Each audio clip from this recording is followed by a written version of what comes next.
much worse.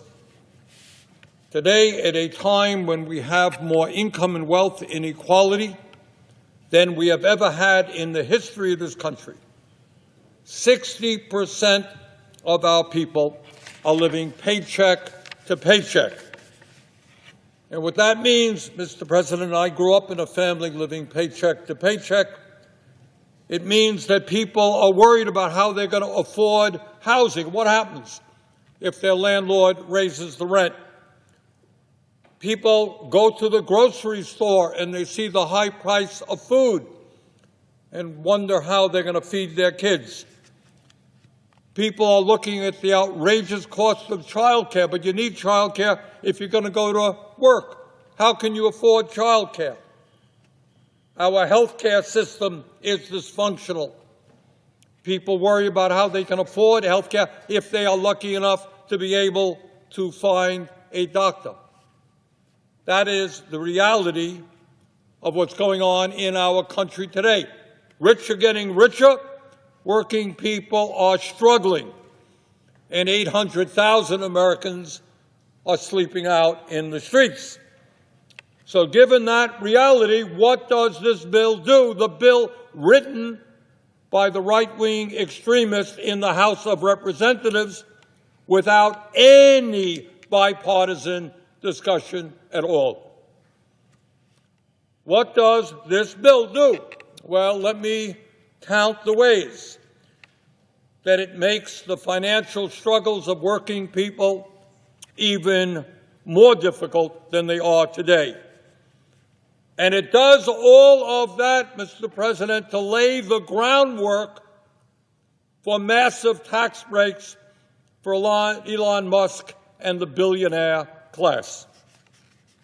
For a start, some 22% of our seniors in this country are trying to survive on $15,000 a year or less, which to me is really quite incredible. I don't know how anybody, let alone a senior, survives on $15,000 a year or less. Half of our seniors are trying to survive on $30,000 a year or less. So what does the Trump-Musk administration do to address the terrible economic pressures on seniors all over America? Well, they got a brilliant idea. They illegally fire thousands of workers at the Social Security Administration with plans to cut that staff in half. Mr. President, in America today, 30,000 people die each year waiting to receive their Social Security disability benefits because of a grossly understaffed and under-resourced Social Security Administration. My office, and I expect your office, and I expect every other office, gets calls every day from seniors saying, I'm having a problem with Social Security. I can't make contact with the Social Security people. They're not getting back to me. And that is because today they are understaffed. If Musk and Trump get their way and the Social Security Administration staff is cut in half, nobody can deny that that is a death sentence for many thousands of seniors who desperately need their benefits. Now, Mr. Musk, who's worth a few $100 billion, may not understand that there are millions of seniors in this country who have nothing in the bank, worry every day how they're going to heat their homes or buy the food that they need. And if they can't get the benefits that they need, some of them will in fact die. And let me be clear. When you have Mr. Musk calling Social Security a Ponzi scheme, despite the fact that it has paid out every benefit owed to every eligible American for the last 80-plus years. That ain't no Ponzi scheme. When you have the President of the United States coming before Congress and lying, outrageously lying, about millions of people who are 150 or 200 years of age receiving Social Security benefits. A total lie. Everybody should understand what's going on. Trump and Musk are laying the groundwork for dismantling the most successful federal program in history, Social Security, a program that keeps over 27 million Americans out of poverty. And by the way, just to set the record straight, over 99% of the more than 70 million Social Security checks that go out each month are going to people who earned those benefits. Over 99%. People 150 or 500 years of age are not getting Social Security checks. But this continuing resolution passed in the House is not just a vicious attack on Social Security. It is an attack on the veterans of our nation, the men and women who put their lives on the line to defend our country. While we made some progress under the Biden administration in improving veterans' health care, the truth is that the VA has remained significantly understaffed. In the fourth quarter of 2024, there were 36,000 vacancies at the VA. We needed 2,400 more doctors, 6,300 more registered nurses, 3,400 more schedulers, 1,800 more social workers, and 1,200 more custodians. So what does the Trump administration and Mr. Musk do to address this very serious workforce shortage? Their answer is that they are threatening to dismantle the VA by firing 83,000 employees. In other words, you got a shortage today, and their solution to the shortage is to fire 83,000 workers. Not only does this CR do nothing to stop that, but it cuts more than $20 billion in funding needed to provide care for veterans exposed to burn pits, Agent Orange, and other toxic substances next year. Mr. President, pathetically, our nation, the richest country on earth, has the highest rate of childhood poverty of almost any major country on the planet, and that is often reflected in the crises facing many public schools today. Throughout America, children are coming into school hungry. Kids are coming into school with serious mental issues. Kids are coming into school from dysfunctional families often dealing with drug abuse. And what is the Trump-Musk administration doing about that crisis? Well, their response was interesting. Just the other day, they fired half of the staff at the Department of Education. That means that it will be far harder to administer the Title I program that helps 26 million low-income kids get the education they need and pays the salaries of some 180,000 public school teachers throughout the country. So how does a school in a working-class community survive if you don't get the funds to pay the teachers? Further, it means that it will be far harder to administer the Individuals with Disabilities Education Act, the IDEA, that provides vital resources for 7.5 million kids with disabilities. We have made progress in a bipartisan way over the last number of years to say to families that if your kid has a disability, that kid can still go to a public school. There will be services available for that kid. But when you cut the Department of Education staff here in Washington in half, that is going to be extremely difficult to do. And it means that it will be far harder for some 7 million low-income and working-class students to get the Pell Grants they need to get a higher education. In fact, just hours after the Department of Education laid off half of its staff, the website for the free application for federal student aid that working families use to apply for Pell Grants and other financial institutions crashed. Fired workers, the website crashed, people who are applying for Pell Grants. This CR that we will be looking at perhaps tomorrow gives the Trump administration the green light to make these horrific cuts to education. And it's not just education. Mr. President, we have a major health care crisis in our country. Despite spending twice as much per capita on health care as the people of any other major country, 85 million Americans are uninsured or underinsured. Over 500,000 of our people go bankrupt because of medically related debt. Over 60,000 people die each year because they can't afford to get to a doctor on time.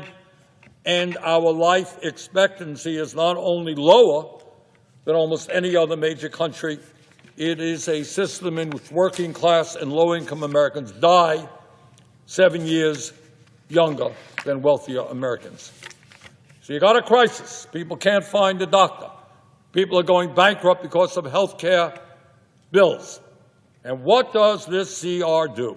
Well, at a time when, in particular, our primary health care system is completely broken, when we don't have enough doctors or nurses or dentists or mental health counselors, this proposal cuts community health center funding by 3.2%, cuts the National Health Service Corps by over 5%, and cuts funding for teaching health centers, a program which helps train doctors in rural and underserved areas, by almost 13%.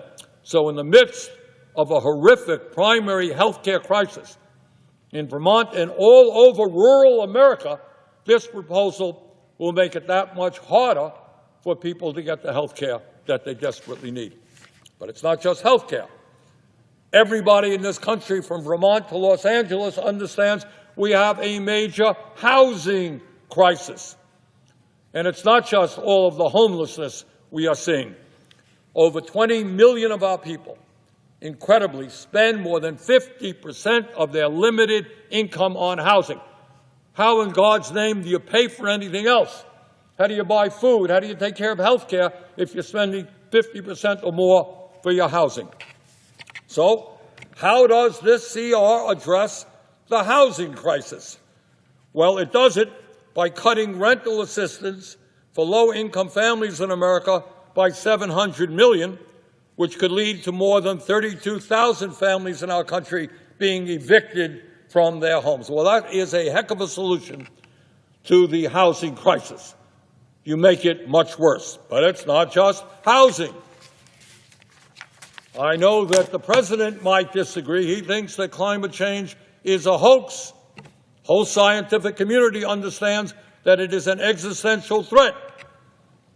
They understand that the last 10 years have been the warmest ever recorded, and extreme weather disturbances and natural disasters have been taking place all over the world, from California to India, across Europe to North Carolina. So what does the CR do about the existential threat of climate change? It does not even specify funding levels within the Environmental Protection Agency. In other words, the administration could simply eliminate funding for climate change and environmental justice, and that would be consistent with this CR.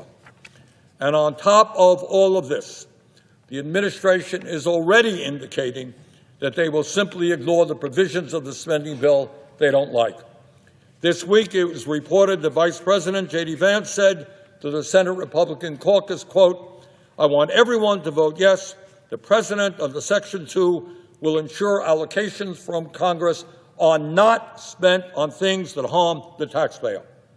There's so much grift in Washington. Let's move this CR, get to reconciliation, and for Congress to pass appropriations. End of quote. In other words, what Vance is saying is, don't worry about what's actually in the bill. The Trump administration doesn't like it. they won't do it. And let's be clear. The House CR that was passed in an extremely partisan vote, I think they won by 3 or 4 votes, 1 Democrat out of 200 and whatever, 15 voted for it. The House CR and the Trump administration are doing everything they can to lay the groundwork for more tax breaks for billionaires, paid for by massive cuts to Medicaid, nutrition assistance, housing, and education. So you're looking at a 1-2 punch, a very bad CR, and then a reconciliation bill coming down, which will be the final kick in the teeth for the American people. This legislation that the Republicans are working on, the reconciliation bill, would cut taxes for billionaires in the top 1% by over $1.1 trillion over the next decade. According to a recent study, if all of Trump's so-called America First policies are enacted, the bottom 95% of Americans will see their taxes go up, while the richest 5% will see their taxes go down, way down.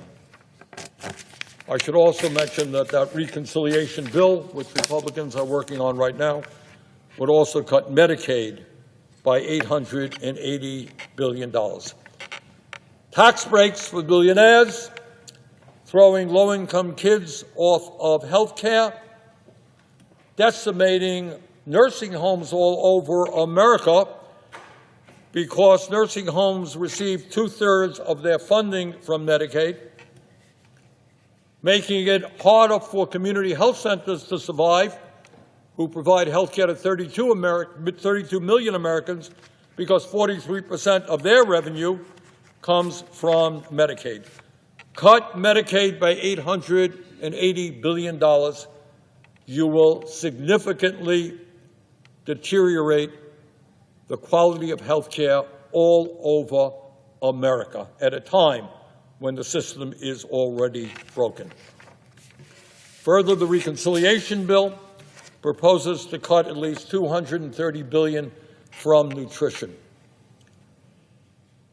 Today, nearly 1 out of 5 kids in America rely on federal nutrition programs to keep them from going hungry. And I find it rather remarkable that the richest person on earth, somebody worth hundreds of billions of dollars, that he and his other oligarch friends are working night and day to cut programs for the working people of this country and to actually deny food to hungry kids in America. There is no world, no universe, no religion that would not believe that that is grossly immoral and unacceptable. You don't give tax breaks to the rich and take food away from hungry children. Mr. President, the House CR bill that we will be soon voting on here is a piece of legislation I cannot support. Instead, what the Senate must do is pass a 30-day CR so that all members of Congress, not just the House Republican leadership, can come together and produce a good piece of legislation that works for all Americans and not just the few. We have an opportunity now to serve the American people.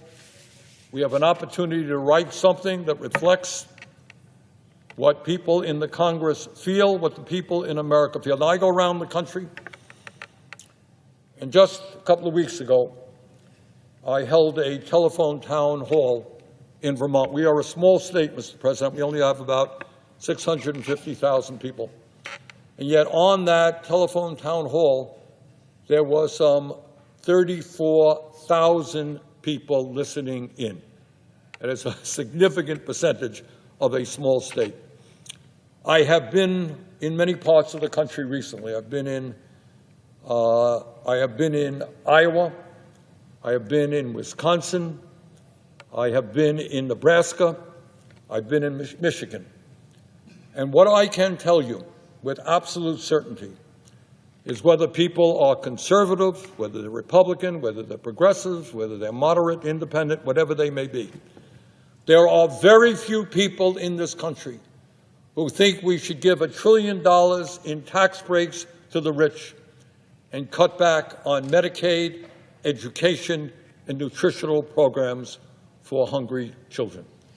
So, Mr. President, what I strongly propose is that we pass a 30-day CR, that we do what has always been the case here in the Senate, have both parties work together to come up with a good piece of legislation. And with that, Mr. President, I yield the floor.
Mr. President, Chair recognizes the senator from Ohio. I ask that the previously scheduled roll call vote be scheduled immediately. Without objection, Question occurs on the nomination. the question occurs on the nomination. Ayes? Thank you. Is there a sufficient second? There appears to be. The clerk will call the roll. Ms. Alsobrooks, Ms. Baldwin, Mr. Banks,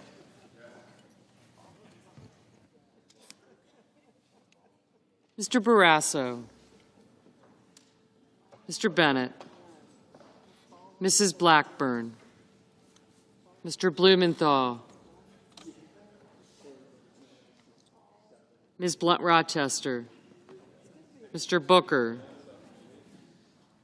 Mr. Bozeman, Mrs. Brett, Mr. Budd, Ms. Cantwell, Mrs. Capito, Mr. Cassidy, Ms. Collins, Mr. Coons, Mr. Cornyn, Ms. Cortez Masto, Mr. Cotton,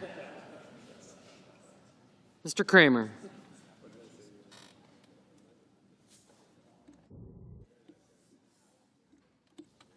Mr. Crapo, Mr. Cruz, Mr. Curtis, Mr. Daines,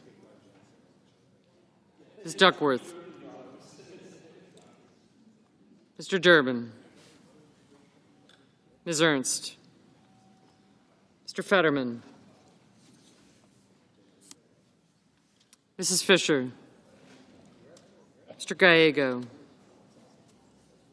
Mrs. Gillibrand, Mr. Graham, Mr. Grassley,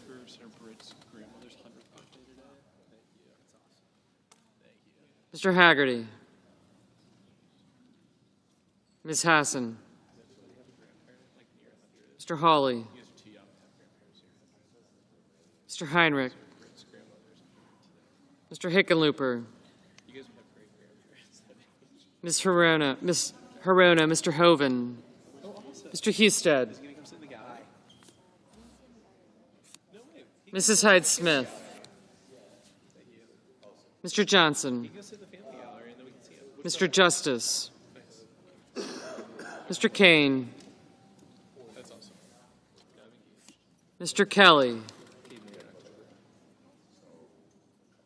Mr. Kennedy, Mr. Kim,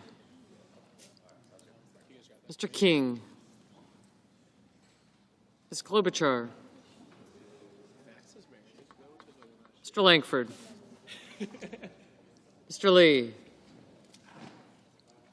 Mr. Lujan, Ms. Lemus, Mr. Markey, Mr. Marshall, Mr. McConnell, Mr. McCormick, Mr. Merkley, Mrs. Moody, Mr. Moran, Mr. Marino, Mr. Mullen, Ms. Murkowski, Mr. Murphy, Mrs. Murray, Mr. Ossoff, Mr. Padilla, Mr. Paul, Mr. Peters, Mr. Reed, Mr. Ricketts, Mr. Risch, Ms. Rosen, Mr. Rounds, Mr. Sanders, Mr. Schatz, Mr. Schiff, Mr. Schmidt, Mr. Schumer, Mr. Scott of Florida, Mr. Scott of South Carolina, Mrs. Shaheen. Mr. Sheehy. Ms. Slapkin. Ms. Smith. Mr. Sullivan. Mr. Thune. Mr. Tillis. Mr. Tuberville. Mr. Van Hollen. Mr. Warner. Mr. Warnock.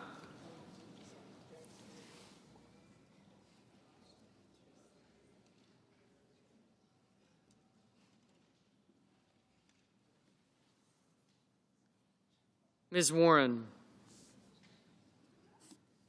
Mr. Welch. Mr. Whitehouse. Mr. Wicker. Mr. Wyden. Mr. Young.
Mr. Padilla. Oops. I haven't.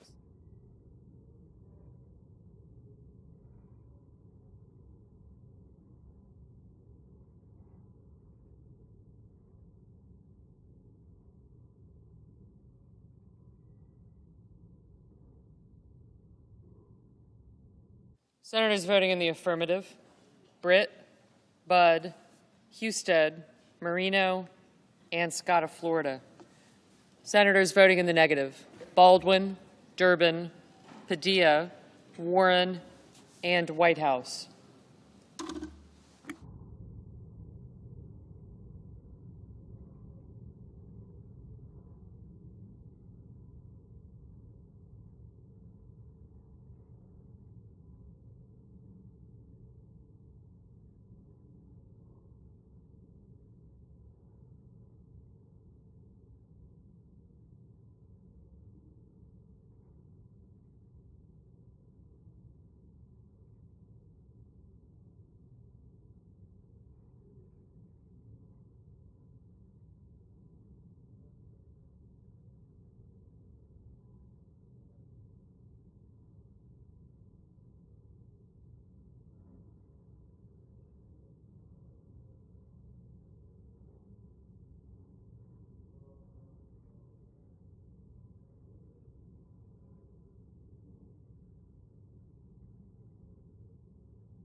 Ms. Hassan? No.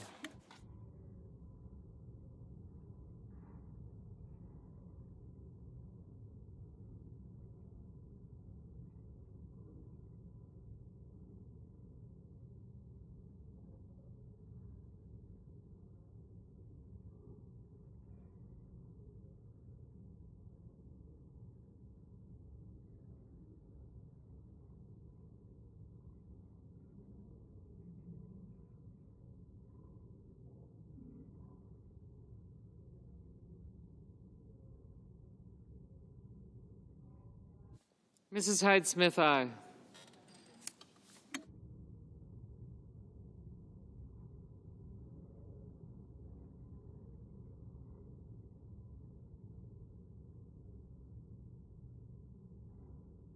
Mr. Cotton, aye.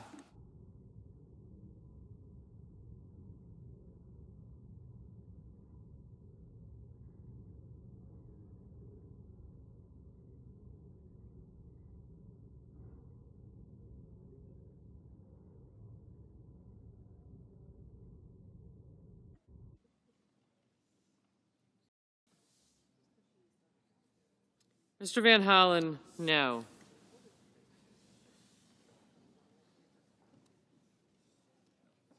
Mr. Lujan, no.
Mr. Murphy, no.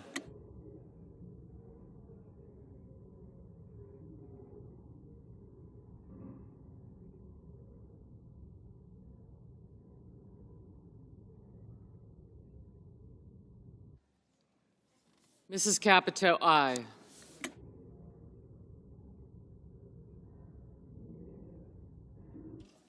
Mr. Rounds, aye.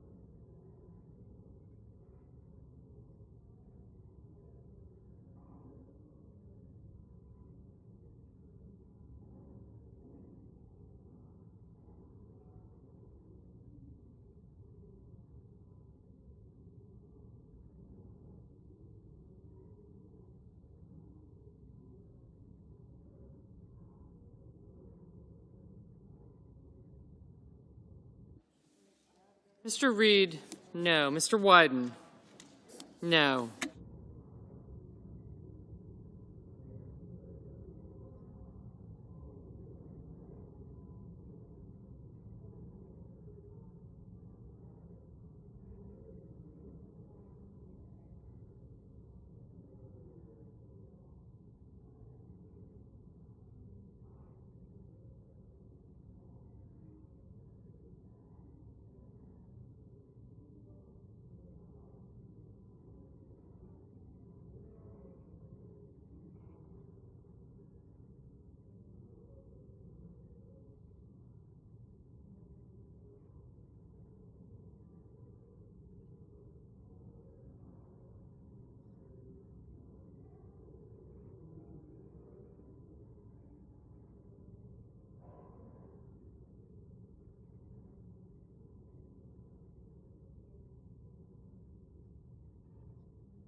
Mr. Curtis, aye.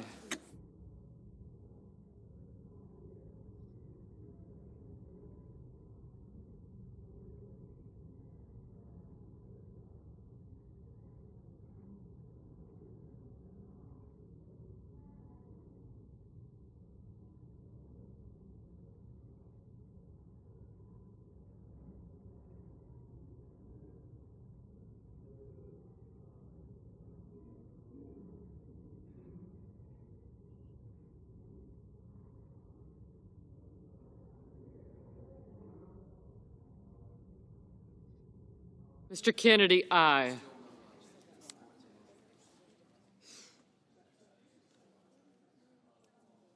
Mr. Justice, aye. Ms. Cortez Masto, no.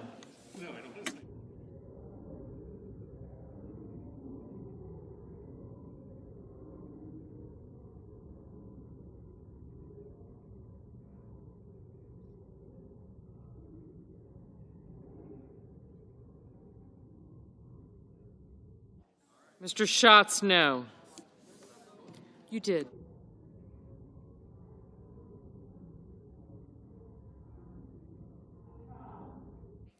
Ms. Collins, aye.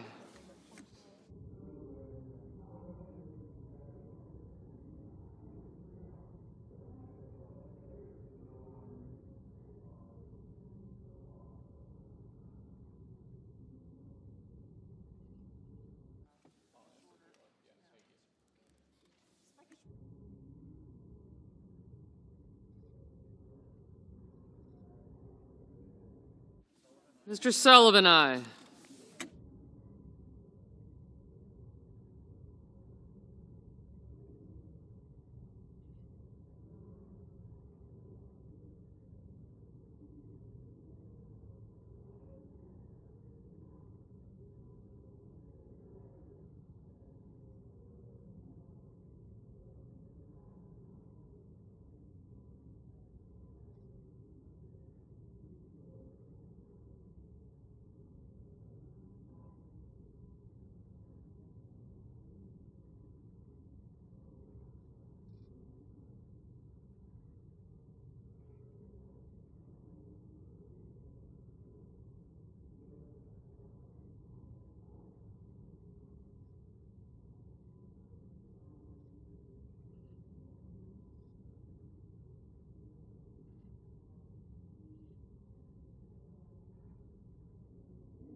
Mrs. Fisher, aye.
Mr. Coons, no.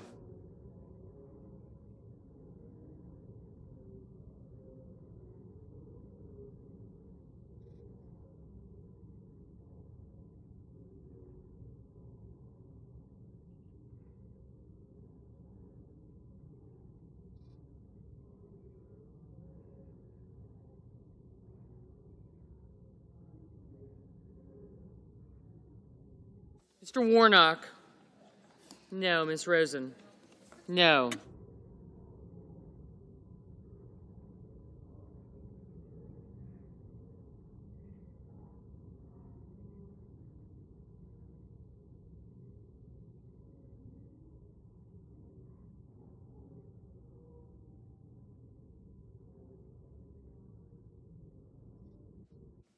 Mr. Kramer, aye.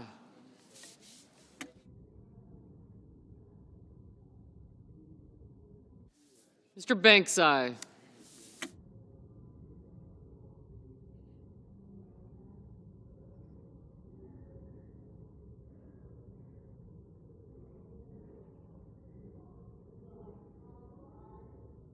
Ms. Lummis, aye.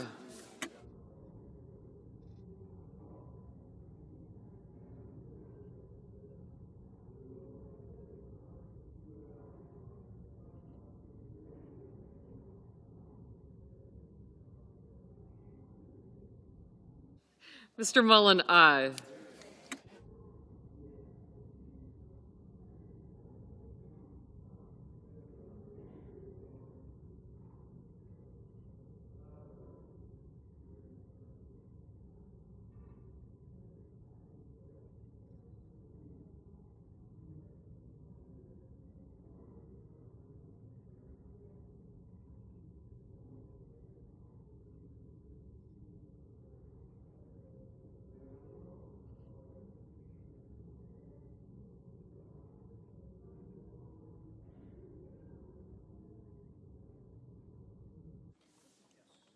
Mr. Paul, aye.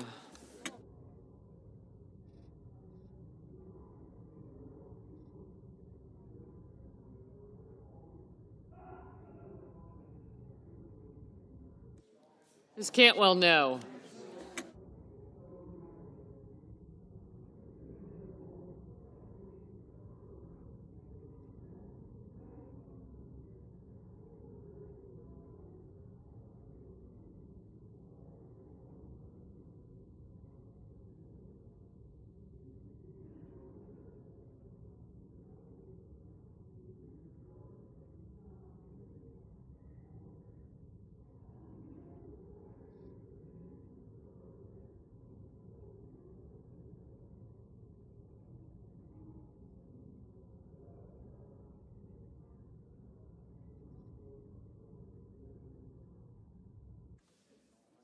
Mr. Sheehy, aye.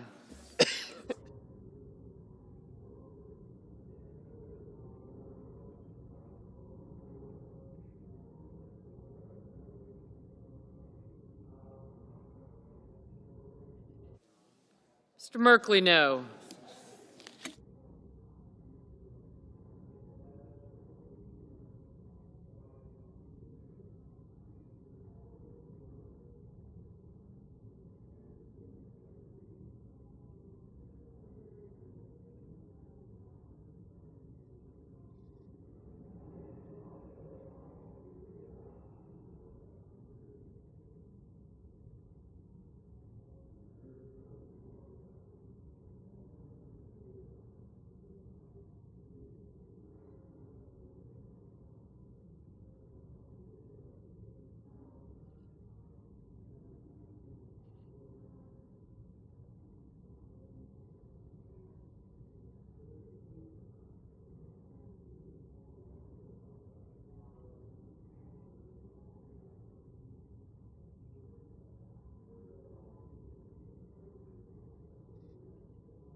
Mr. Graham, aye.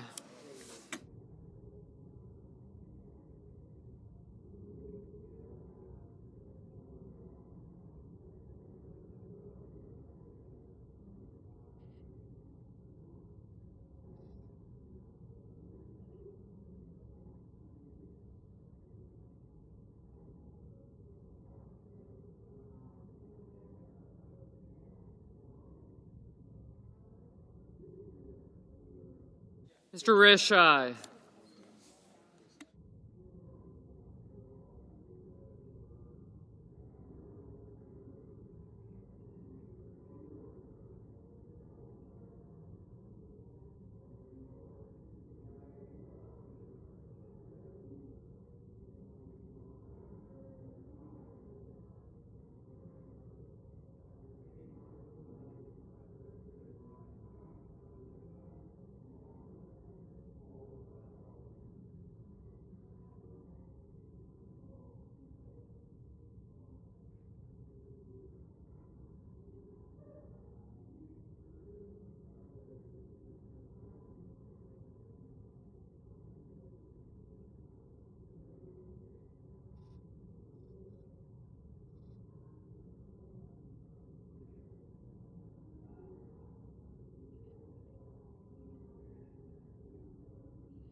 Mr. Kelly, no.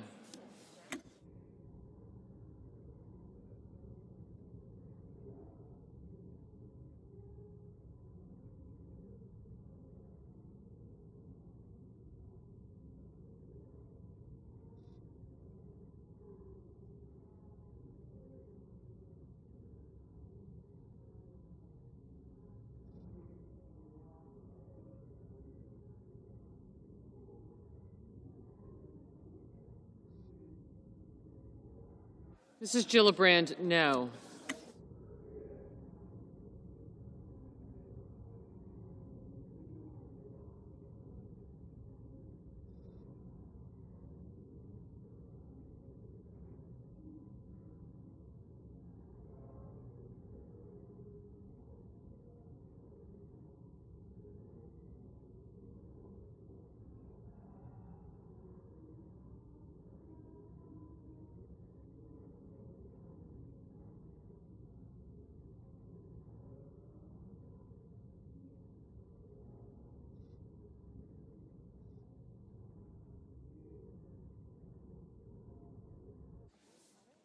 Ms. Ernst, aye.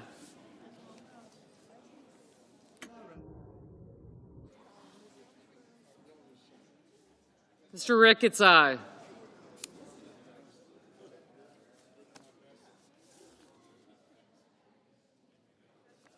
Mr. McCormick, aye.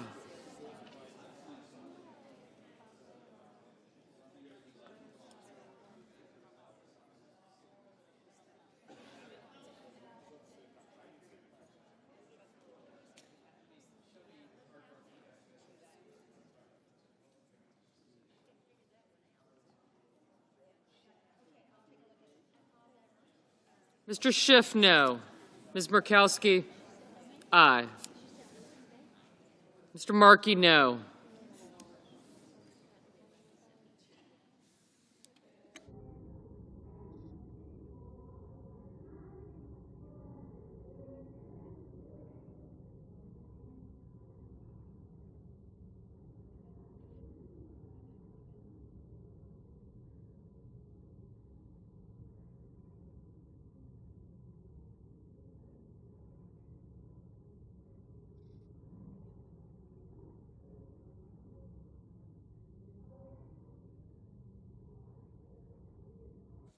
Mr. Sanders?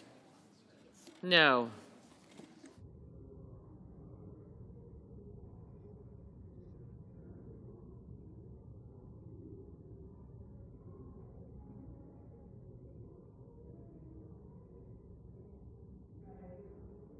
Mr. Gallego, no.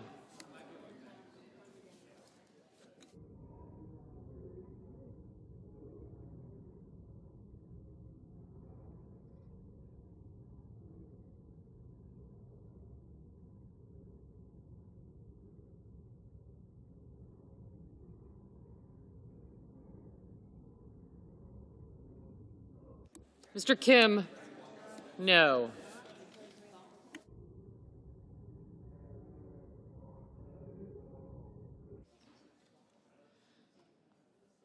Mr. Moran? Aye.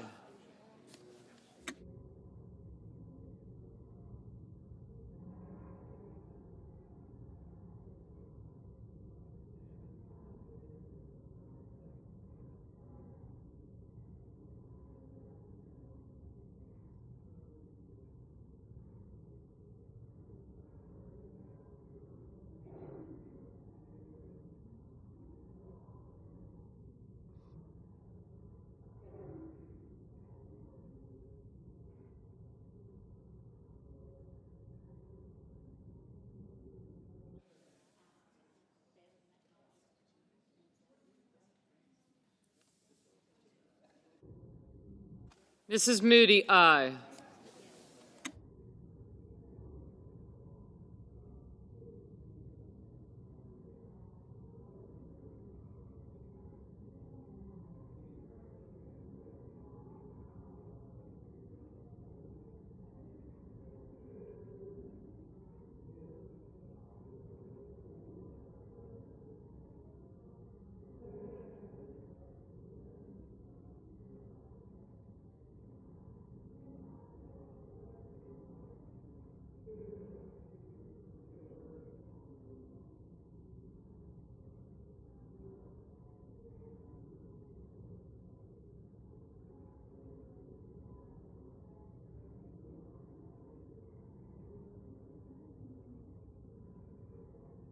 Mr. Peters, no.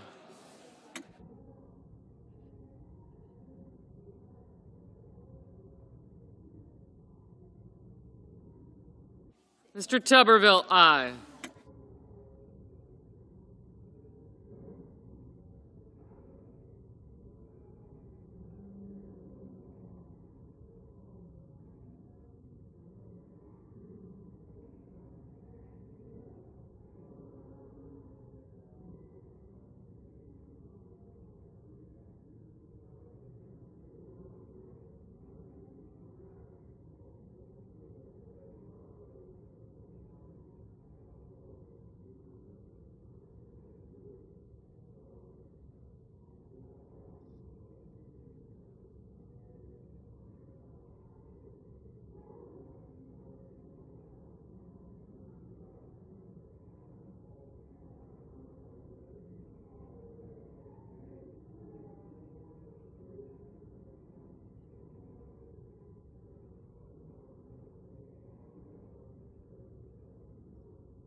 Ms. Slotkin, aye.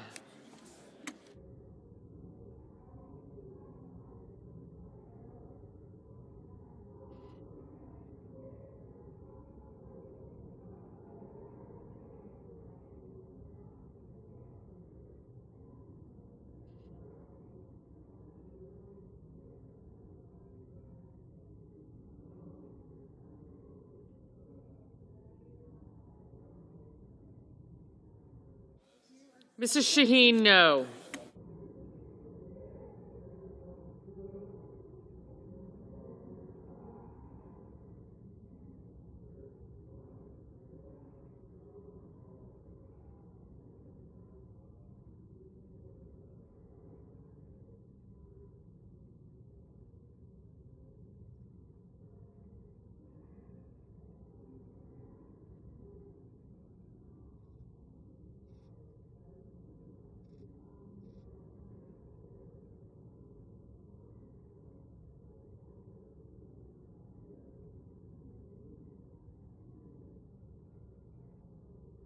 Mr. Bozeman, aye.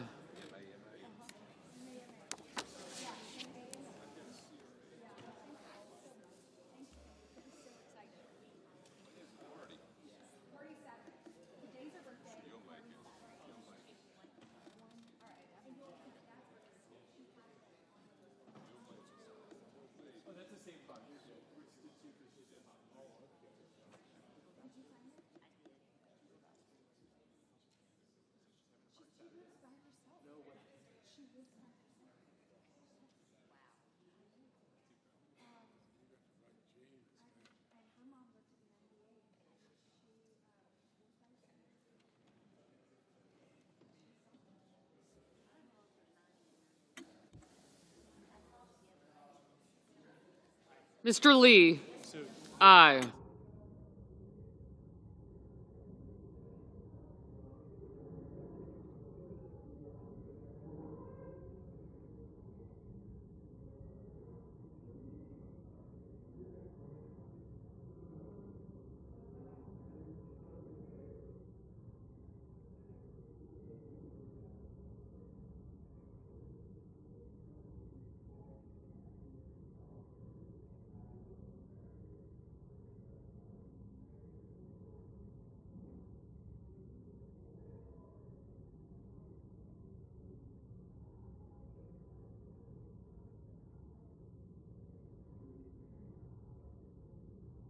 Mr. King, no.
Mr.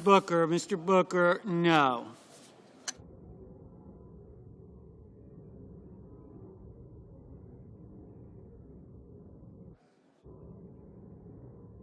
Mr. Kane, no. Mr. Warner, no.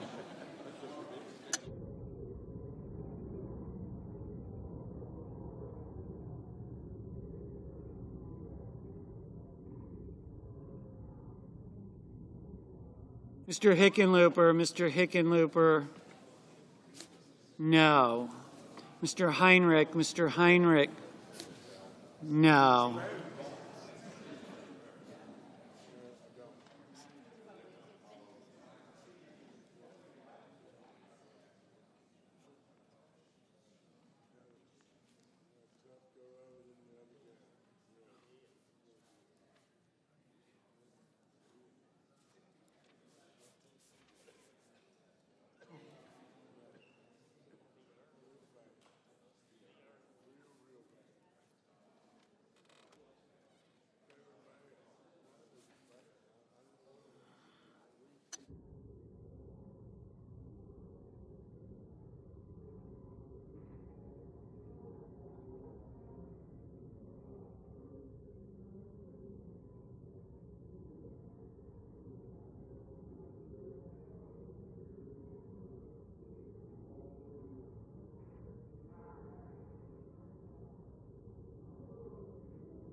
Ms. Blunt Rochester, Ms. Blunt Rochester, no.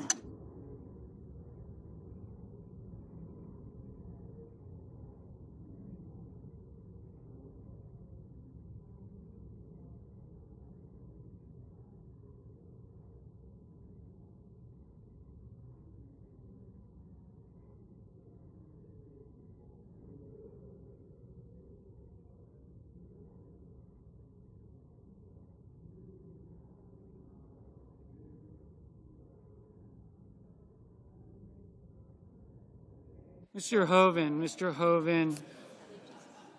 aye.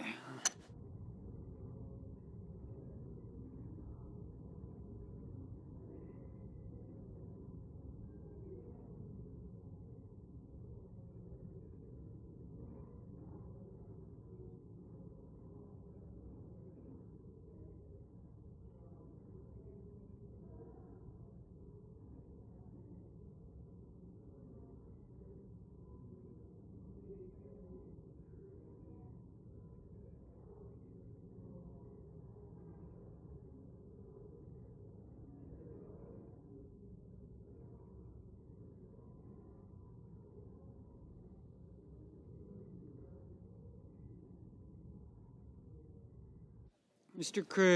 Cruz, aye.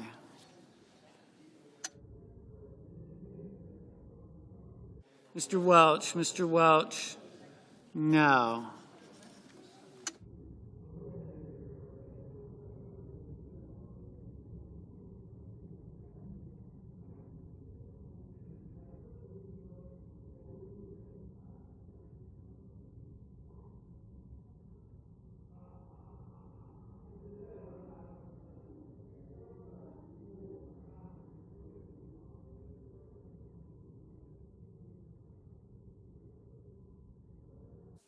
Ms. Brooks, no.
Mr. Whitehouse,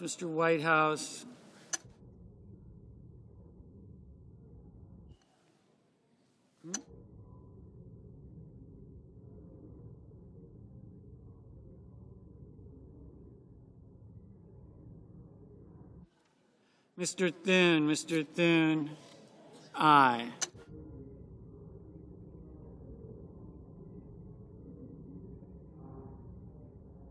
Mr. Wicker, aye.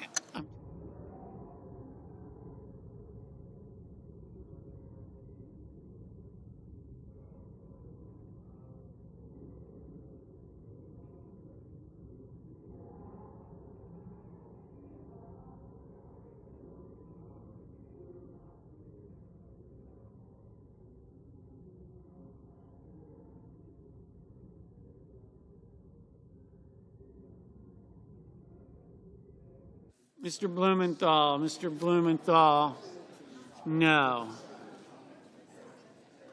Mr. Grassley, aye.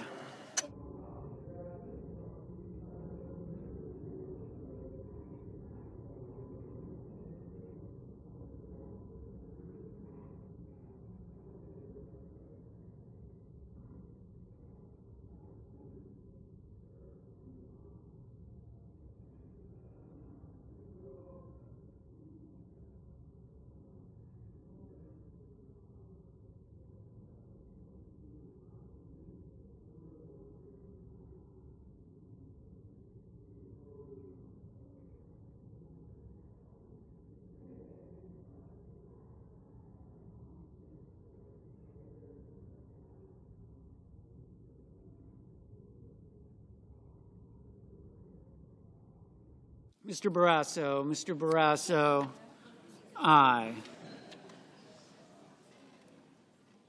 Mr. Langford, aye.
Mrs. Murray, no.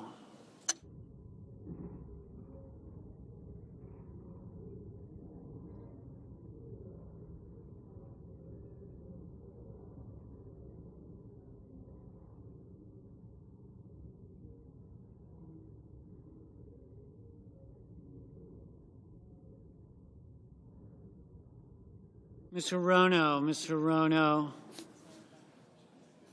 no.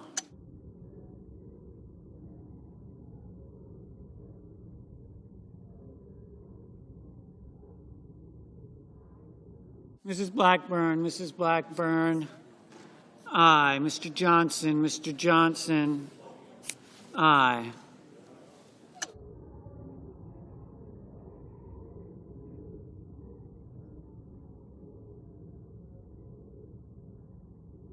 Mr. Bennett, no.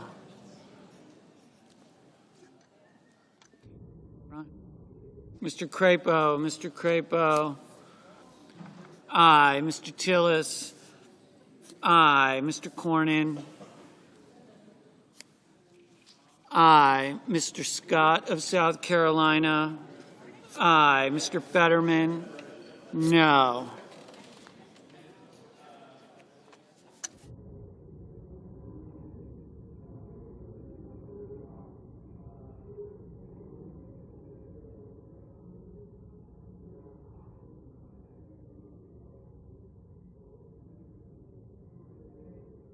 Mr. Young, aye.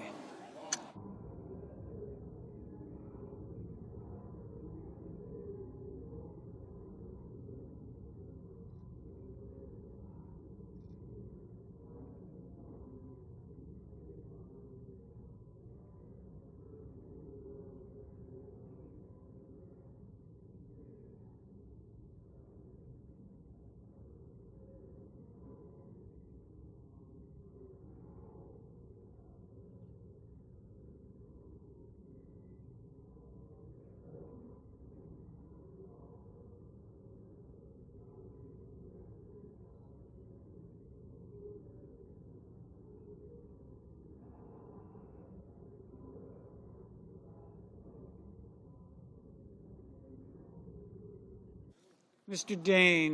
Daines, aye. Mr. Schmidt, aye.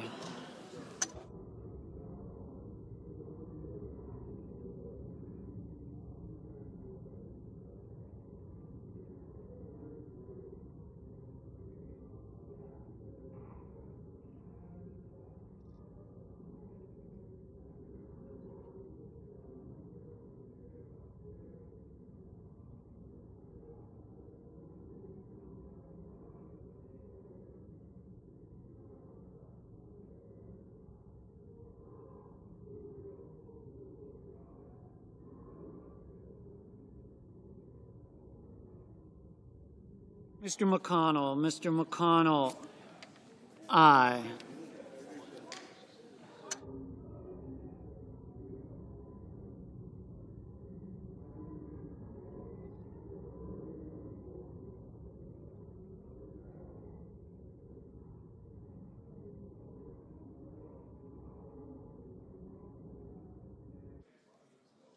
Mr.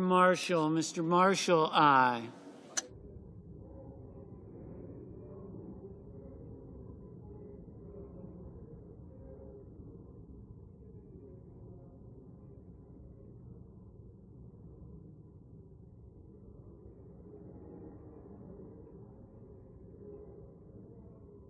Mr. Hawley, aye.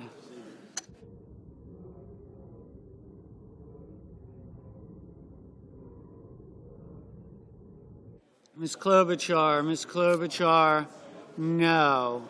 Mr. Ossoff, no.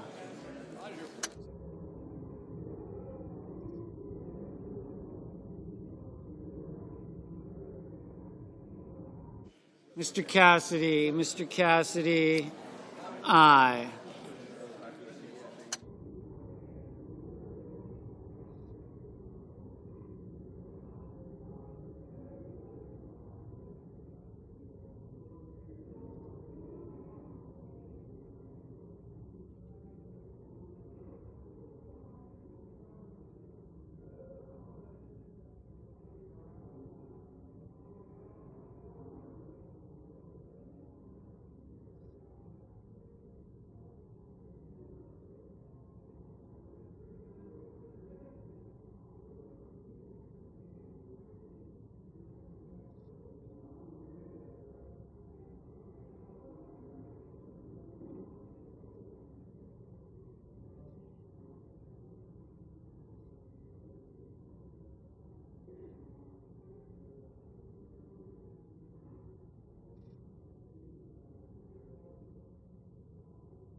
Mr. Schumer, no.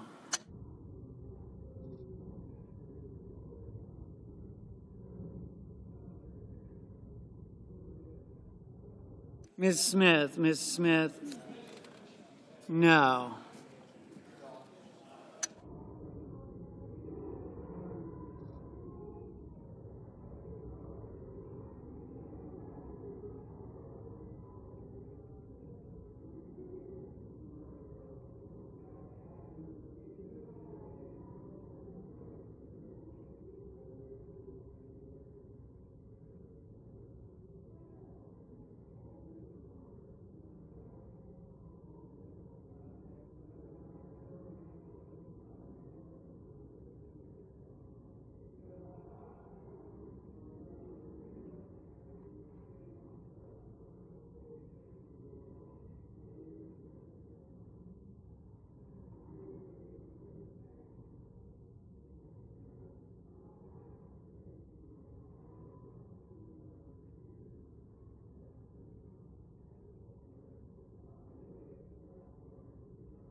Mr. Haggerty.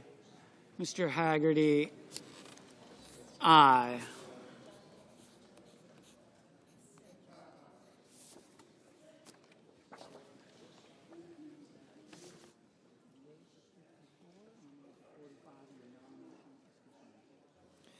The yeas are 54, the nays are 45, and the nomination is confirmed. Under the previous order, the motion to reconsider is considered made and laid upon the table, and the President will be immediately notified of the Senate's action. Majority Whip. I ask unanimous consent to waive the mandatory quorum call with respect to the motion to invoke cloture on S331. Is there objection? Without objection.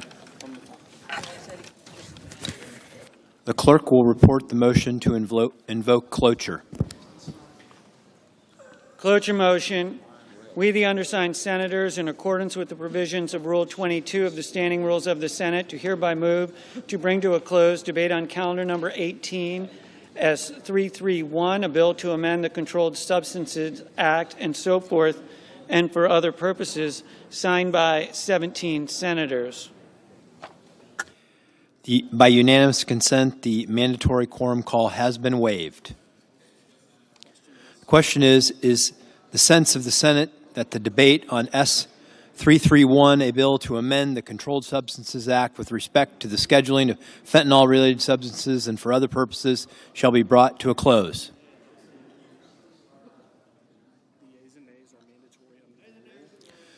The yeas and nays are mandatory under the rule. The clerk will call the roll. Ms. Also Brooks, Ms. Baldwin, Mr. Banks, Mr. Barrasso.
Mr. Bennett, Mrs. Blackburn, Mr. Blumenthal, Ms. Blunt Rochester, Mr. Booker, Mr. Bozeman,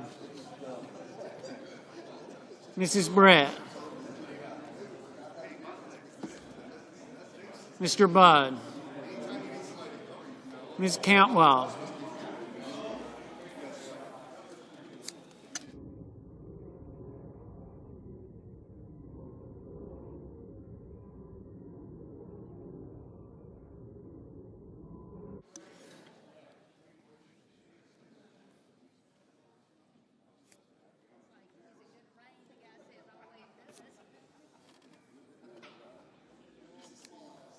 Mr. Budd, Ms. Cantwell, Mrs. Capito, Mr. Cassidy, Ms. Collins, Mr. Coons, Mr. Cornyn, Ms. Cortez Masto, Mr. Cotton, Mr. Kramer, Mr. Crapo, Mr. Cruz, Mr. Curtis, Mr. Daines,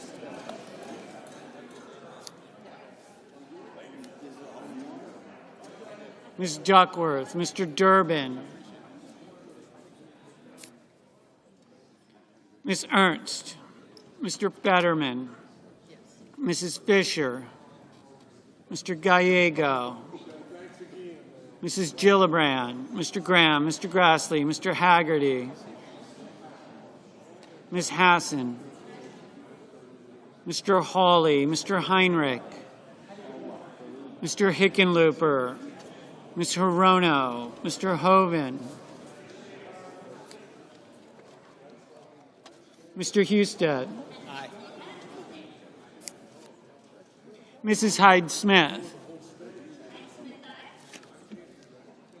Mr. Johnson, Mr. Justice,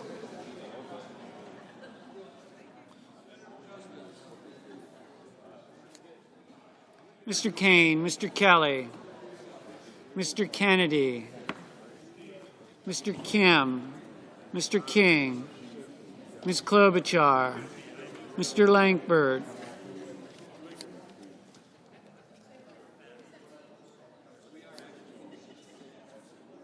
Mr. Lee, Mr. Lujan,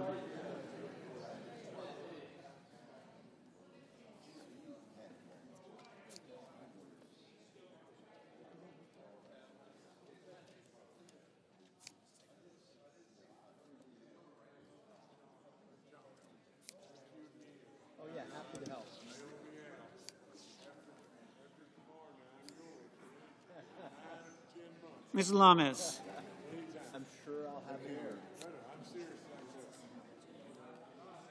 Mr. Markey, Mr. Marshall, Mr. McConnell, Mr. McCormick, Mr. Merkley, Mrs. Moody, Mr. Moran, Mr. Moreno, Mr. Mullen,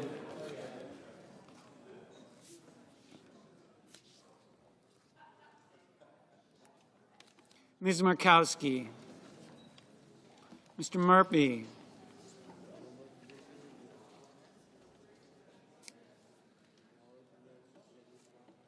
Mrs. Murray, Mr. Ossoff,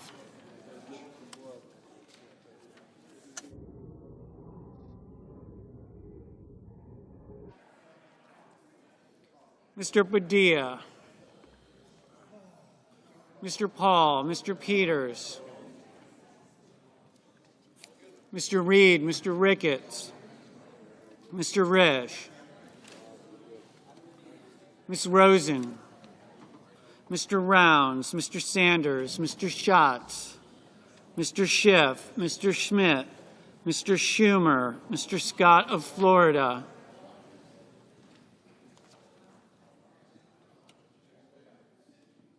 Mr. Scott of South Carolina, Mrs. Shaheen, Mr. Sheehy, Ms. Slotkin,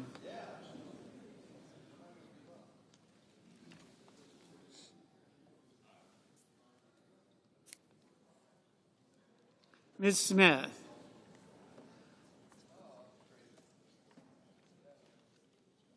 Mr. Sullivan,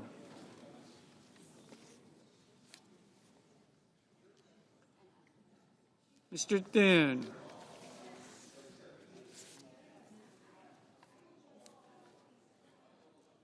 Mr. Tillis,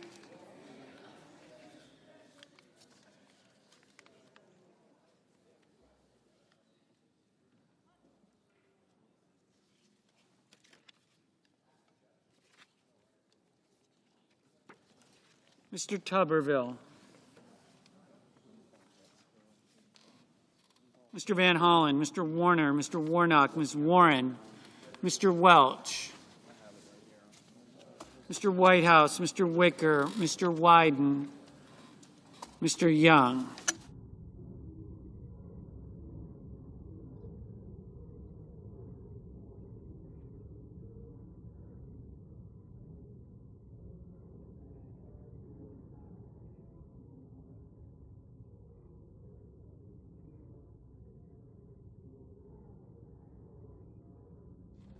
Senators voting in the affirmative: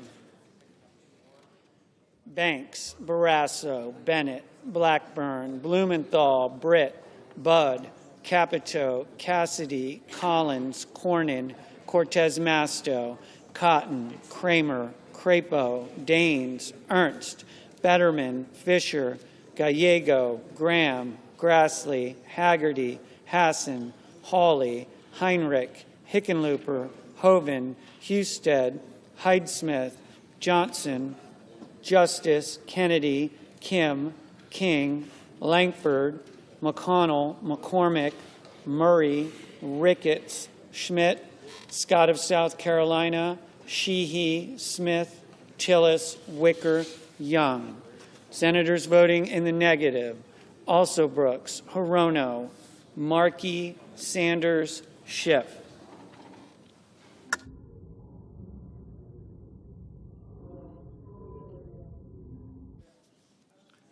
Mr. Schatz, aye. Ms. Rosen, aye.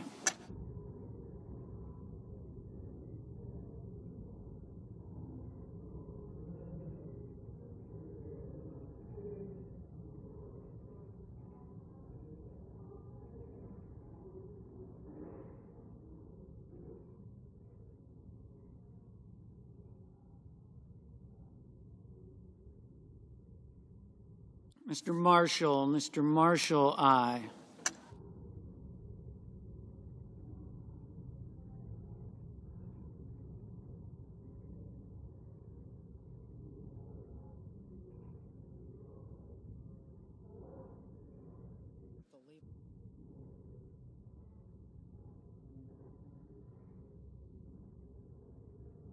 Mr. Ossoff, aye.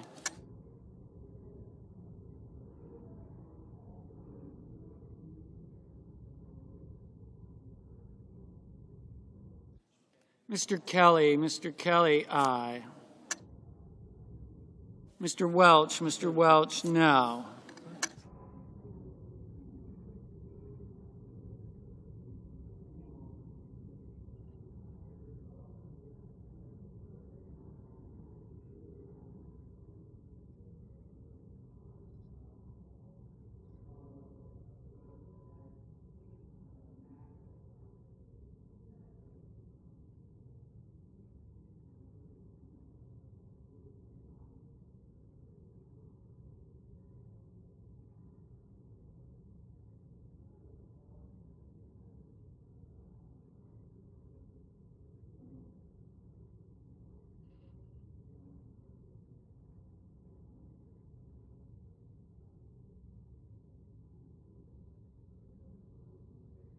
Mr.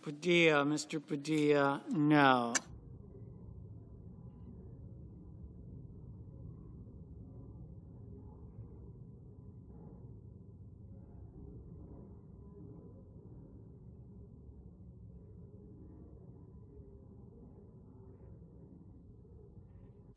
Mrs. Shaheen, aye.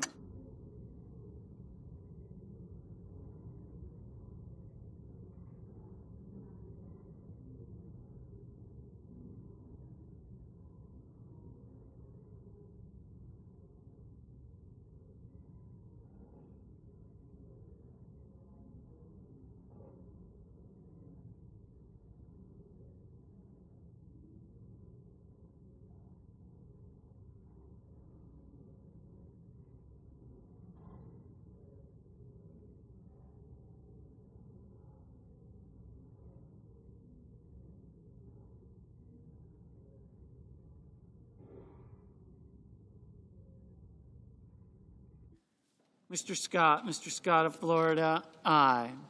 Ms. Baldwin, aye. Ms. Klobuchar, aye.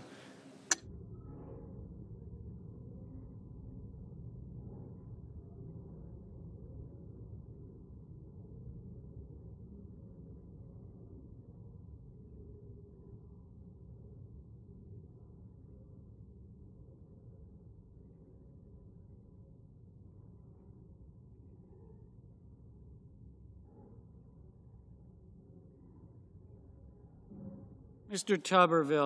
Tuberville, aye.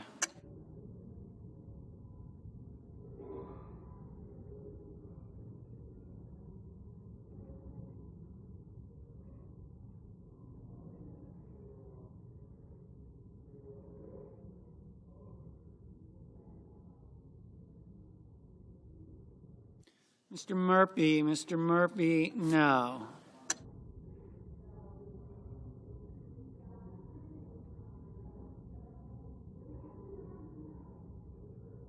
Mr. Merkley, no.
Mr. Whitehouse, aye.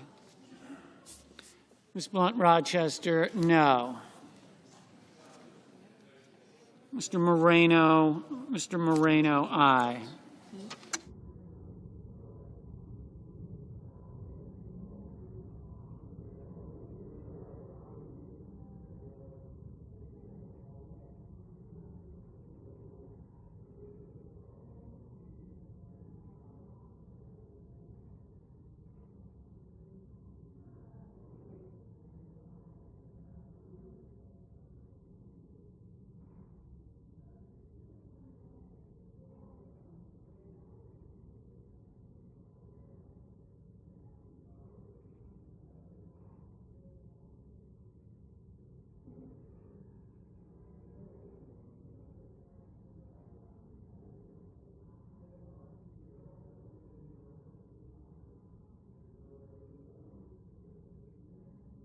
Mr. Thune, aye.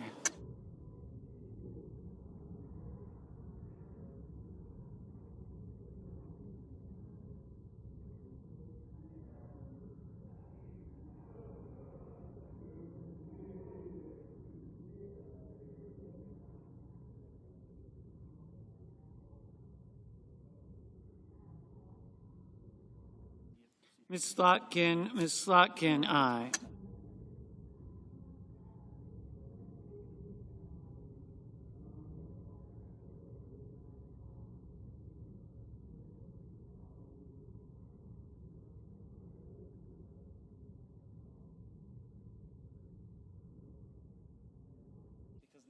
Mr. Rounds, aye.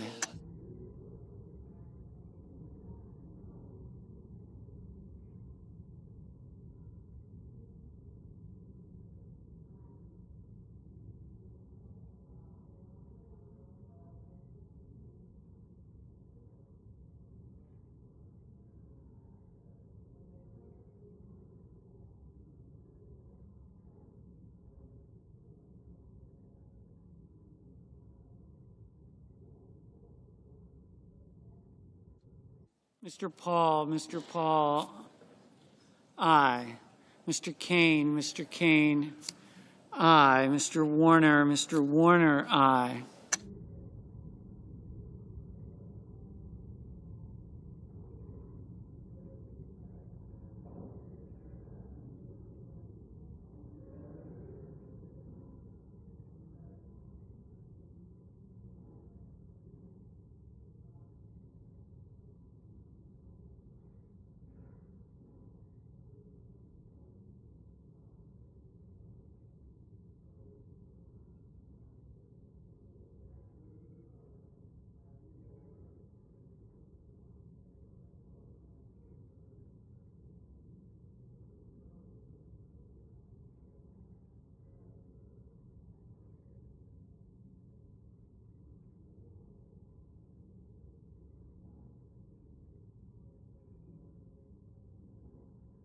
Mr. Curtis, aye.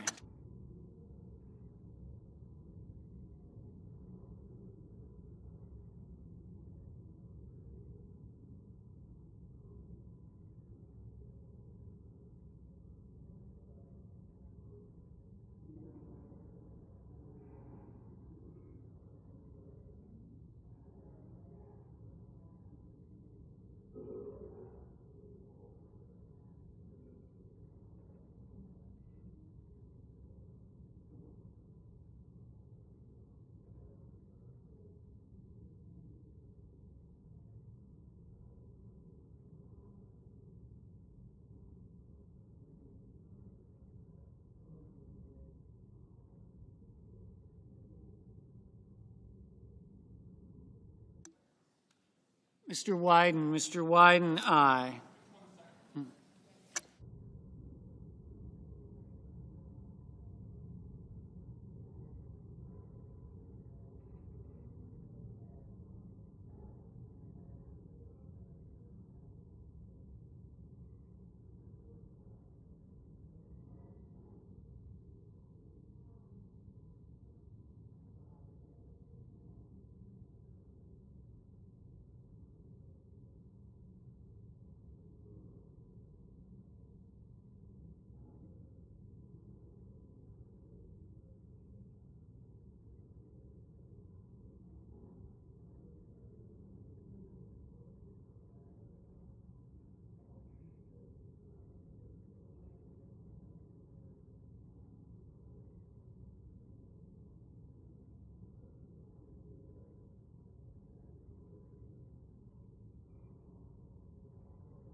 Ms.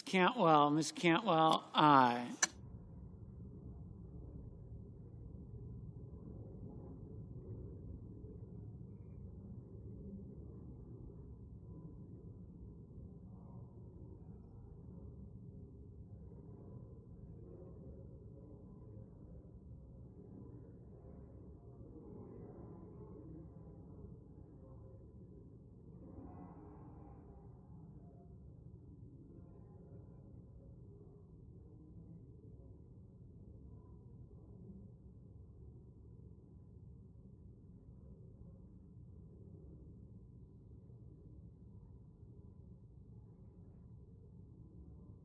Mr. Wyden, no.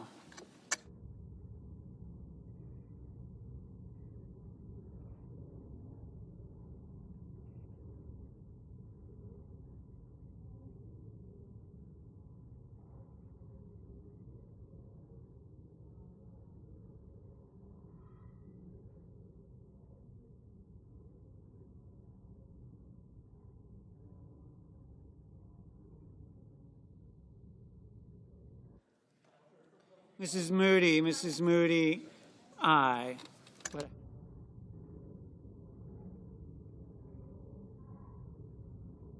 Mrs. Gillibrand, aye.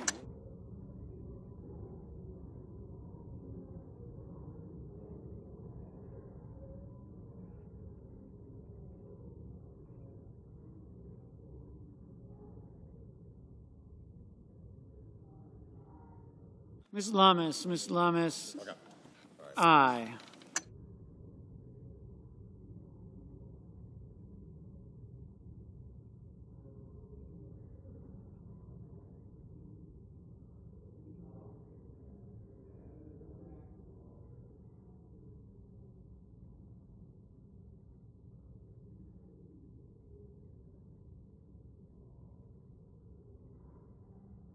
Mr. Sullivan, aye.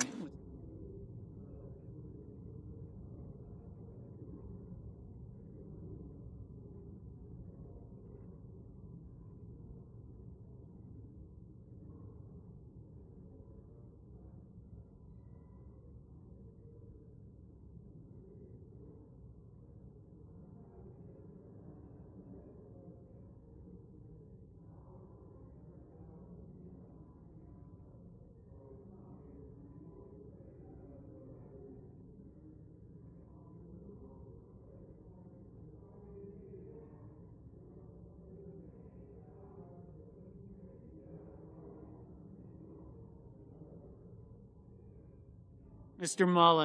Mullen, aye.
Mr. Lee, aye.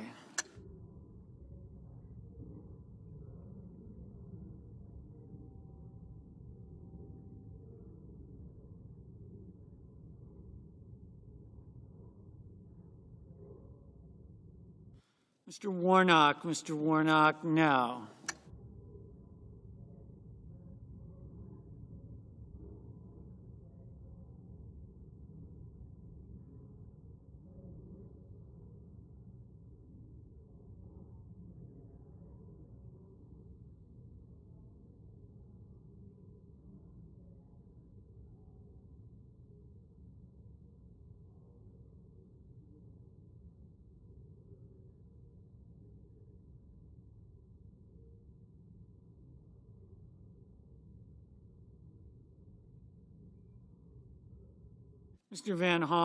Mr. Van Hollen, no.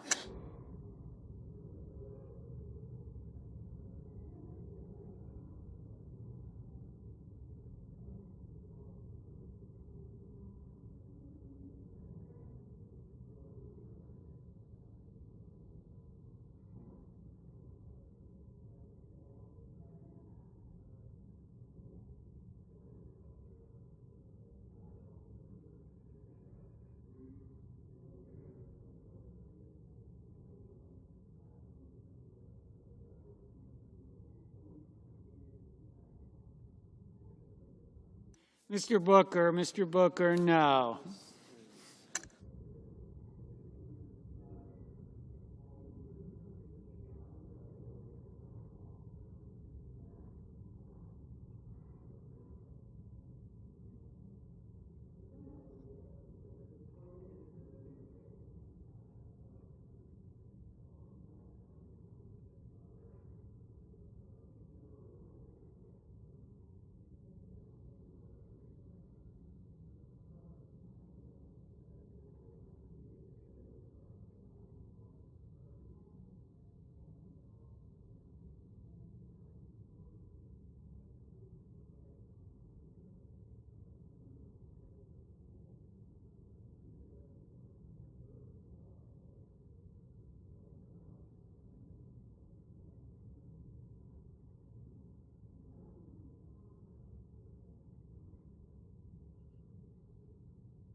Mr. Bozeman. Mr. Bozeman.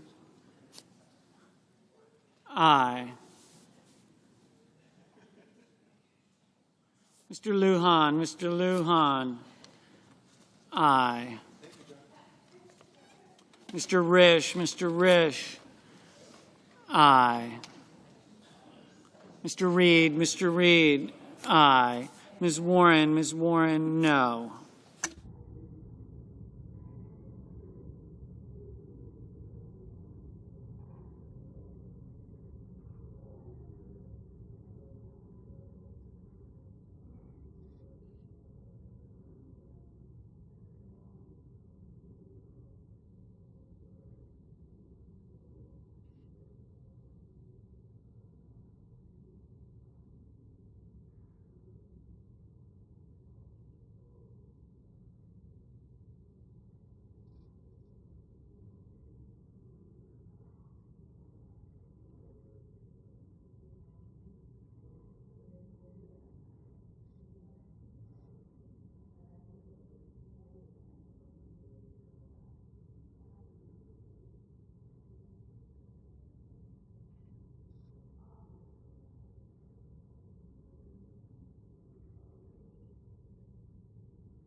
Mr. Moran. Mr. Moran, aye.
Mr.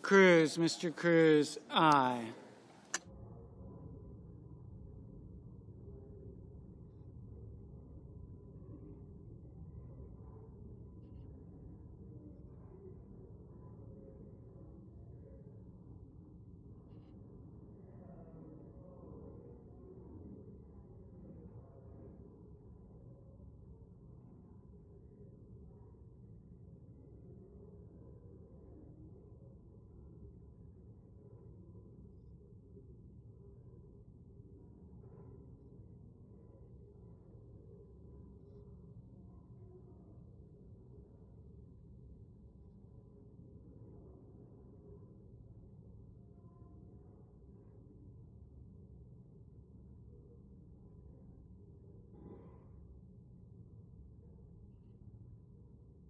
Ms. Markowski, aye.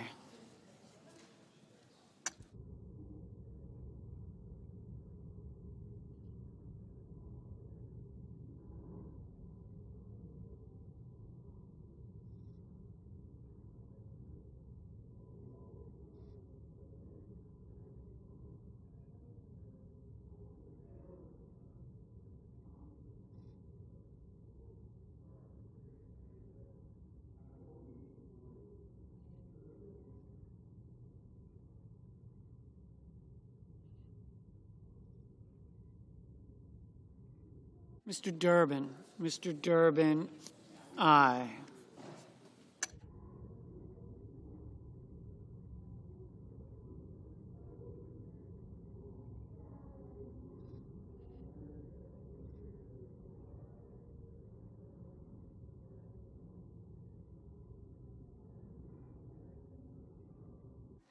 Mr. Peters, aye.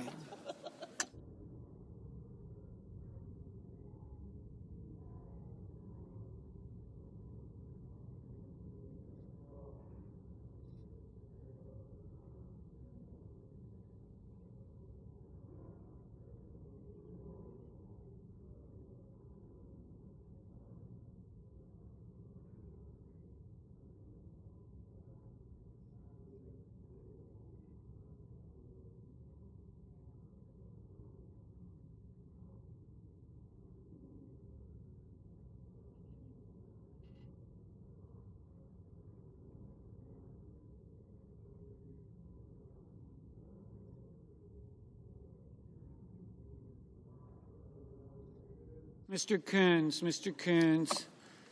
aye.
Mr.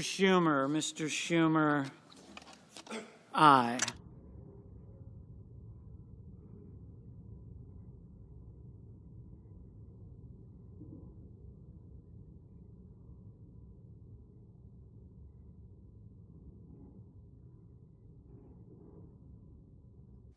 The yeas are 84, the nays are 15. The motion is agreed to. The clerk will report the bill.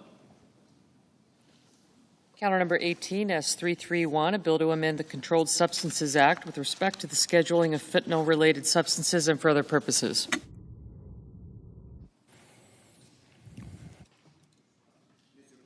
Chair will recognize the Democratic leader.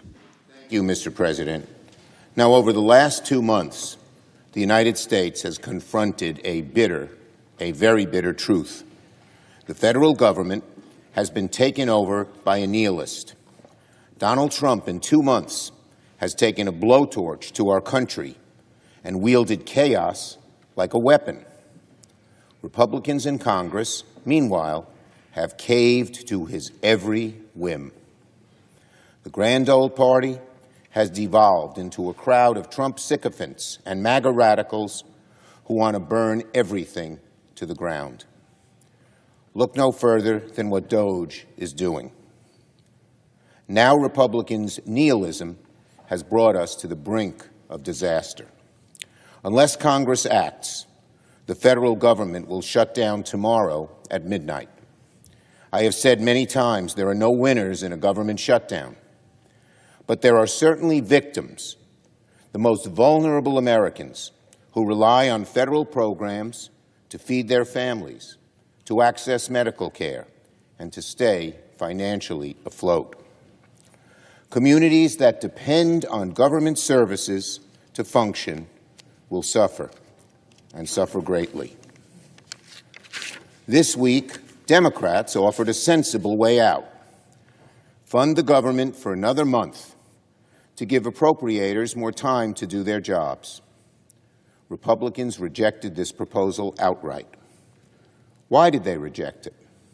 Because Donald Trump doesn't want the appropriators to do their job. He wants full control over government spending. He isn't the first president to want this, but he's the first president to cower his party into submission, so that Republican rejection leads us to a decision. That Republican rejection leads us to a decision. And it's not really a decision, it's a Hobson's choice. Either proceed with the bill before us or risk Donald Trump throwing America into the chaos of a shutdown. This, in my view, is no choice at all. While the CR bill is very bad, the potential for a shutdown has consequences for America that are much, much worse. For sure, the Republican bill is a terrible option. It is not a clean CR. It is deeply partisan. It doesn't address far too many of this country's needs. But I believe allowing Donald Trump to take even much more power via a government shutdown is a far worse option. And before I explain why, let me be clear about one thing. No one on my side of the aisle wants a government shutdown. Members who support this CR do not want a government shutdown. Members who oppose this CR do not want a government shutdown. Members who oppose this CR want the Republicans to take their responsibilities more seriously and to negotiate spending bills that will address the many needs of the American people. I respect them for that. Unfortunately, though, this Republican Party is the party of Trump. As bad as passing the CR is, as I said, allowing Donald Trump to take even much more power via a government shutdown is a far worse option.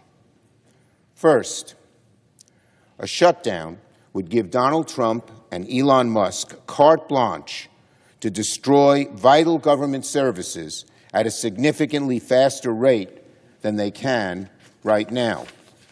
Under a shutdown, the Trump administration would have full authority to deem whole agencies, programs, and personnel non-essential, furloughing staff with no promise they would ever be rehired.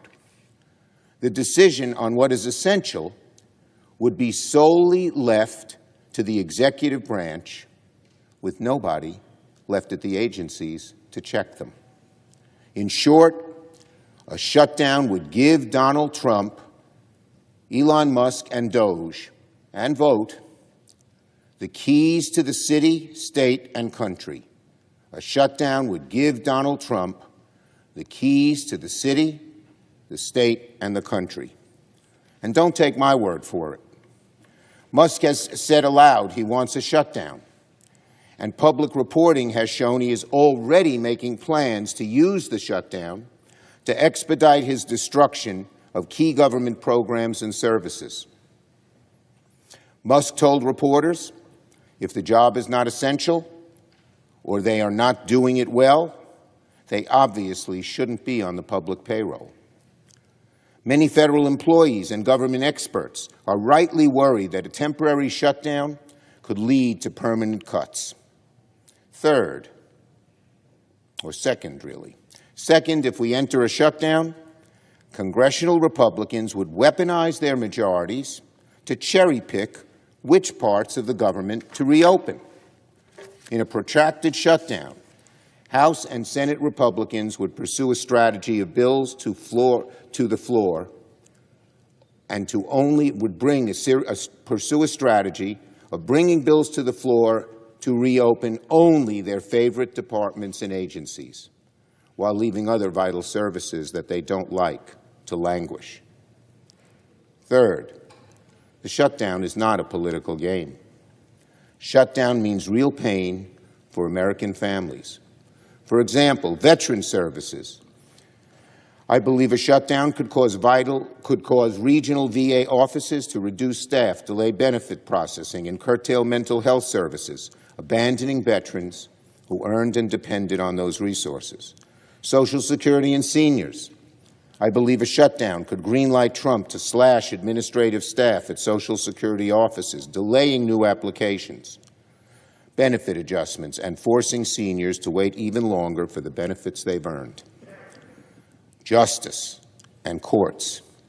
Extremely troubling, I believe. A shutdown could stall federal court cases, one of the best redoubts against Trump's lawlessness. It could require to furlough critical staff at the courts, denying victims and defendants alike their day in court, dragging out appeals, and clogging the justice system for months or even years. This administration has shown an unfathomable willingness to sacrifice American families and their well-being to advance their own political agenda. A shutdown positions them to do this on overdrive. Finally, there is one more reason I oppose a shutdown. President Trump and Republican leaders would like nothing more than to pull us into the mud of a protracted government shutdown. For Donald Trump, a shutdown would be a gift. It would be the best distraction he could ask for from his awful agenda. Right now, Donald Trump owns the chaos in the government. He owns the chaos in the stock market.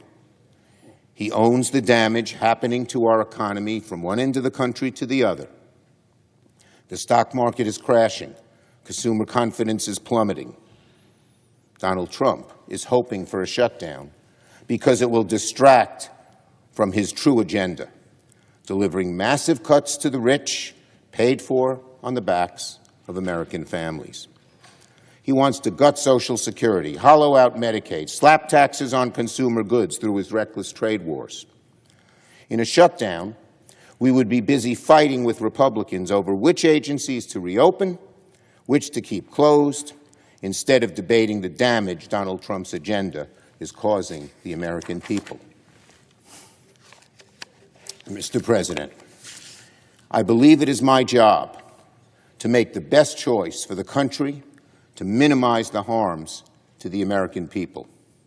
Therefore, I will vote to keep the government open and not shut it down.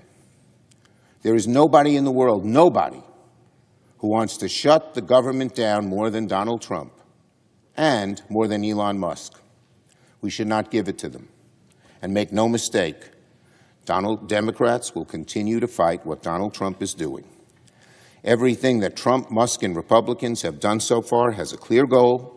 Again, cutting taxes for billionaires, eviscerate Social Security, Medicare, and Medicaid. This is the fight that matters most, and the fight we must focus on. All the chaos we have seen, all the lawlessness, all the grift and corrupt behavior. It's all about rigging the system in favor of the ultra-wealthy at the expense of working Americans. This is the fight the American people need to see. This is the fight that Democrats will win. A shutdown will be a costly distraction from this all-important fight. I yield the floor.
Chair recognizes the senator from Alabama. Mr. President, today I rise to celebrate the birthday of someone very special. My grandmother, Lyra Baker Boyd, who I call Mama. Today, she turns 100 years old. She's such an incredible woman. I think about the memories over my lifetime. I think about the impact she's had on me and my cousins, on people all around her who have the honor of knowing her. Some of my earliest memories are that of her kindness and gentleness, her teaching me how to treat others. I remember sitting at her kitchen table as my grandfather was going over different Bible verses before church on Sunday morning. She'd make oatmeal. We'd get blueberries out of her garden. She'd make scrambled eggs, pouring milk in them to make them go a little bit further. Making sure we used our best manners at the table, and then sending us off to conquer the day. There's no doubt she had a passion for leaving everyone and every place that she encountered better as a result of her. Those values that she has, those values of service, they started so early in her life. Mama graduated high school at the height of the Second World War, and she dreamed of serving our country overseas. As we know, women weren't allowed to enlist in combat roles at that time. So she embarked on a different pathway to serve. She became a nurse. It was 1943 when she enrolled at what was then the Hillman Hospital School of Nursing. It later became Jefferson Hillman, and it is now right at the center of the University of Alabama at Birmingham's medical campus. Mama was ready to ship out to Europe to tend to our wounded soldiers, but V-Day actually came right before she graduated. So, still wanting to serve her fellow Americans in some way, she moved to Enterprise, Alabama. I'm proud to call that my hometown. And she began her 40-year nursing career. In the early 50s, during the Korean War, her husband, my papa, as I call him, was among the brave soldiers defending our ally from communist invasion. Mama and her sisters moved to Seattle during the time. She moved to live with her sister there, and she worked as a registered nurse. During her time in the Pacific Northwest, she never lost her Southern roots. Her colleagues even called her Magnolia. They said it was clear that she held Alabama dear. Ultimately, she and Papa made their way back down to the Yellowhammer State as Mama worked as a labor and delivery nurse until she retired. Both she and Papa's life are emblematic of their generation, rooted in unselfishness, unselfish service to our great country. They personified what JFK said, "Ask not what your country can do for you, but what you can do for your country." Mama helped teach that to my entire family. She wanted us to know that life wasn't always about us.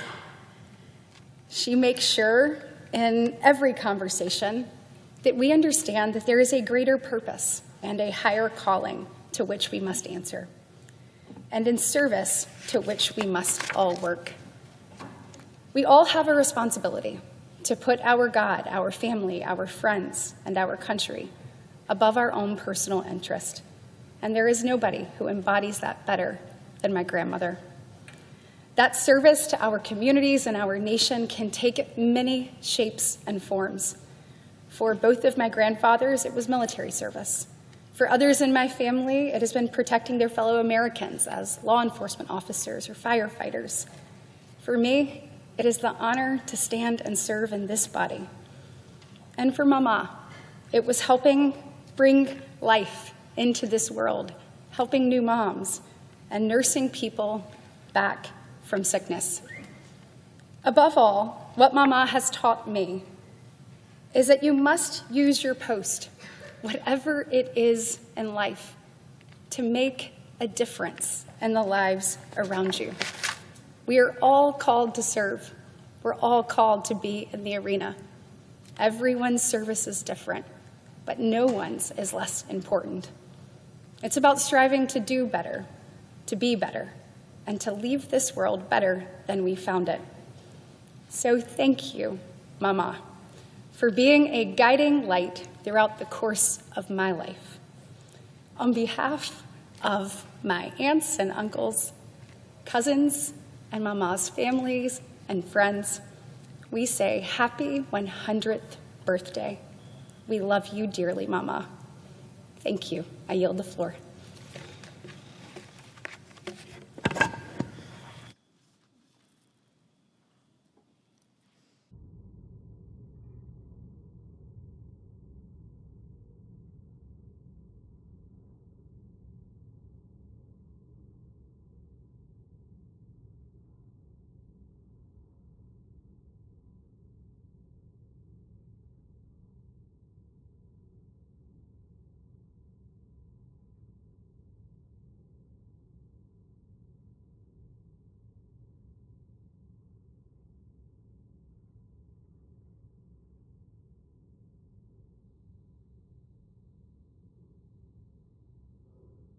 Chair recognizes the senator from Louisiana.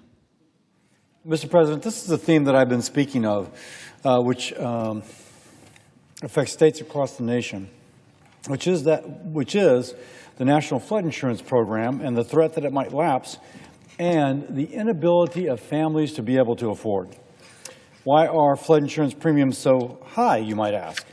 Flood insurance premiums have skyrocketed across the country due to FEMA's new risk assessment system, Risk Rating 2.0. At the heart of the problem with Risk Rating 2.0 is that with much higher premiums, people will quickly be unable to afford coverage and just drop their policies. It's well known in the insurance actuarial world that when you increase a policy by a certain percent, there's going to be another percent of people who just drop their coverage. And that means that the pool of policyholders shrinks and the program enters into what is called actuarial death spiral, which is to say that the risk, instead of being spread out over many, is concentrated in increasingly fewer people, driving up their premiums even that much more, therefore more people drop. If we do nothing, the National Flood Insurance Program will collapse. This is important. The National Flood Insurance Program covers 4.7 American homes across the country. Now, clearly, I'm concerned about Louisiana. That's my state. But it's not just Louisiana or even just a coastal issue. Look at a map of those affected.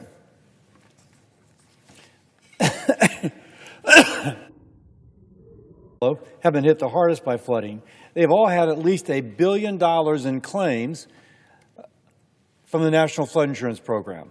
So Missouri, inland, has had over $1 billion in claim from the National Flood Insurance Program. My home state of Louisiana, but just go around and you can see California, Hawaii, all with this issue. Now, though, 44 states have had at least $50 million worth of claims, and those would be in the kind of mustard color. And so here you see, again, inland states, not coastal, inland, having problems with flooding. When we say a problem with flooding, we mean there is a family that has lost their possessions, they've lost their home, and now they don't know where to go. That's what we mean with a problem with flooding. My message to my colleagues representing states that rely on the National Flood Insurance Program is let's find a way forward. One day, the National Flood Insurance Program will lapse if we fail to act. Now, we are going to, in this CR, do a temporary extension. I would ask that we actually have a reauthorization and reform of the National Flood Insurance Program before it's too late.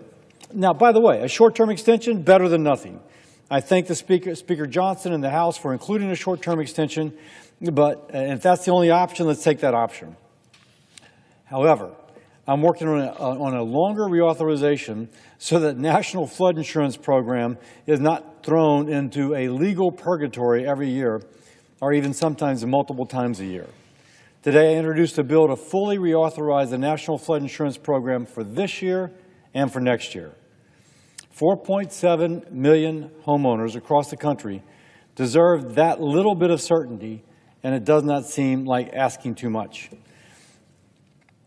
Imagine if your homeowners or life insurance was subject to lapsing every year if Congress couldn't get their act together. Well, for families living in communities where the NFIP is the only option for flood insurance program, this would be unsettling. In less than 10 years, Congress has passed 32 short-term National Flood Insurance Program extensions. The vote we're taking tomorrow will be the 33rd short-term extension. American families holding their breath 33 times. Families need stability. Businesses need stability. This is the absence of stability. This is a yin and a yang. Congress needs to reauthorize this for an extended period of time. Let's make flood insurance affordable again. I will keep working to do that. I am pleased that the flood insurance program will survive the weekend, but we need to make it survive long term. Now, Mr. President, I ask unanimous consent that the following be entered separately into the record. Without objection. Mr. President, 74,000 people died of fentanyl and fentanyl analogs in 2023. Everyone in this chamber, everyone watching from home, knows of someone who has died of a fentanyl overdose. If you watch the Super Bowl, 74,000 is more people than were in the New Orleans Superdome. Now, they didn't just occur in a border state or in my state or your state. They occurred across the country. Every state is a border state when it comes to fentanyl flooding our country. Everyone feels the effect of the 50,000 pounds of fentanyl pouring across the open southern border or through the mail over the last couple of years. 50,000 pounds is enough to produce over 2 billion lethal doses, enough to kill everyone in the country 6 times over. I was just told by a friend about the DEA museum just outside of Washington, D.C. It has a new exhibit, The Faces of Fentanyl. You see walls covered with thousands of photographs of Americans, many of them young, who have died from an overdose. And when you see the pictures on these walls, you can't see them, but you know the presence of parents, brothers, sisters, friends, cousins, aunts, uncles, devastated when that person on the wall died. When they heard the news that their loved one had bought a pill online or from somebody that they happened to know, and perhaps they thought it was something else, perhaps they didn't know the potency, but nonetheless, when they took it, they died. The pain of this for so many people is why I urge my colleagues to join me in passing the Halt Fentanyl Act to enable law enforcement, to help law enforcement stop the criminals poisoning our fellow Americans. What does the Halt Fentanyl Act do? It makes permanent the Schedule I classification of fentanyl and fentanyl analogs. What's a fentanyl analog? I'm a doctor, so I'm going to speak a little bit like a doctor. An analog is fentanyl, which is illegal, except they change it just enough so that when they change it, technically it would not be illegal. Yes, it looks like fentanyl, it addicts like fentanyl, it can kill like fentanyl, but because of a minor modification, it's not actually fentanyl. But it still has the same terrible, addictive, deadly effect of the actual thing. This still has the ability to take our loved ones from us. So, how do we stop that? We say that if it's either fentanyl or a fentanyl analog, that it is banned. And if you are illegally in possession of this, if you are selling it to other people, then law enforcement has a right to arrest you. And this bill makes this Schedule I classification, Schedule I meaning it's illegal to have, permanent. So aside from closing a loophole that criminals use to skirt around the law, we also strengthen the penalty for those who possess the fentanyl analog, and again, make it easier for law enforcement to prosecute.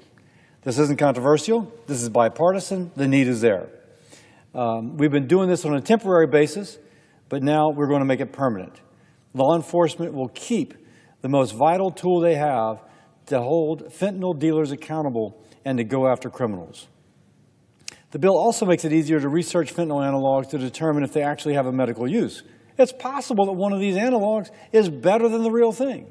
And fentanyl does have, when prescribed by a physician appropriately, valid medical use. So maybe one of these analogs is useful. We allow research into that, while at the same time we are giving law enforcement the ability to prosecute if it's used for things such as creating addiction. President Trump has said he would sign this if we passed it. I am working to get this bill to his desk. I'd like to thank my colleague from Iowa, Senator Grassley, the Judiciary Committee Chairman, for moving this bill through his committee so quickly, and to the Majority Leader for bringing this bill up for a vote. I also want to thank my colleague from Wisconsin, Ron Johnson, for his work on this issue.